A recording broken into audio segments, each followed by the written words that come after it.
There was once a prince who wished to marry a real princess. So he went on a long journey to find one. But every princess he met did not seem like a real princess. I must find a real princess, he said to himself. I will only marry a real princess. As the prince journeyed home, he was very sad. He told the king and queen that he had met many princesses, but that he could not find a real princess. I have been searching the world for so long to find the princess of my dreams. I haven't liked any of the ones I've met so far. What if I never find the love of my life?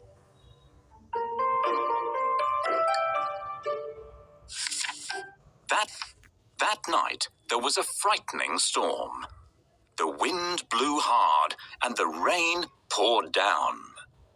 The lightning flashed and the thunder roared, but the prince heard nothing.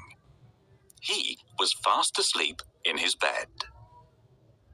Then, suddenly, above the sound of the raging storm, there was a loud knock at the palace door. Knock, knock, knock. "Who could that be at this time of night?" said the king. "And in such terrible weather," added the queen. The king put on his slippers and went to open the door. He peeped out to see who it could be. The weather was terrible.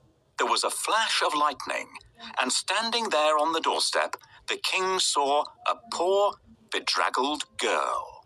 Her hair and clothes were dripping wet, and she was shivering from the cold. "Who are you?" the king asked. "I am a real princess," answered the girl. One stormy night, a cold and frightened princess appeared at the palace door. "Who is this beautiful girl who has arrived at our palace? Why has she walked there in such bad weather? She should try ringing the bell so that the servants will open the door. "Please let me in." She needs to ring the melody on bells."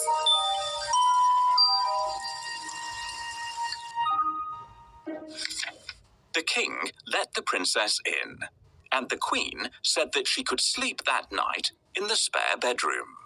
The princess was grateful and thanked the king and queen for their kindness. The queen then turned to the king and said, "We must find out if she's a real princess or not."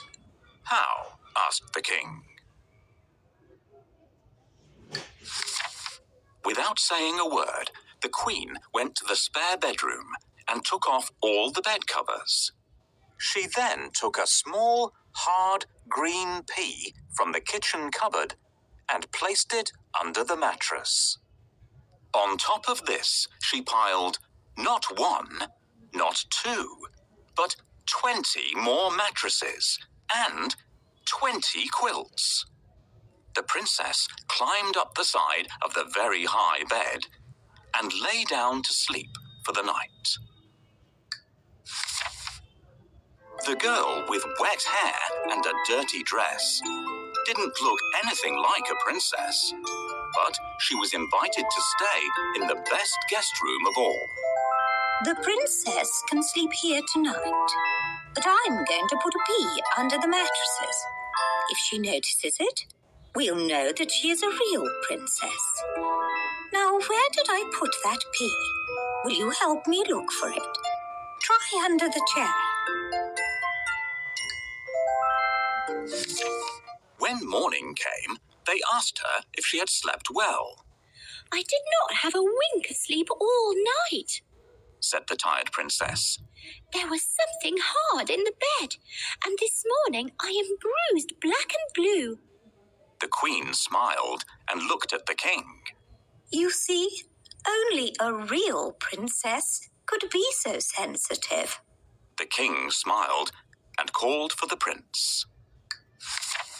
At last, the prince had found his real princess. They were soon married and lived happily ever after. And the pea? It was placed in the museum for all to see.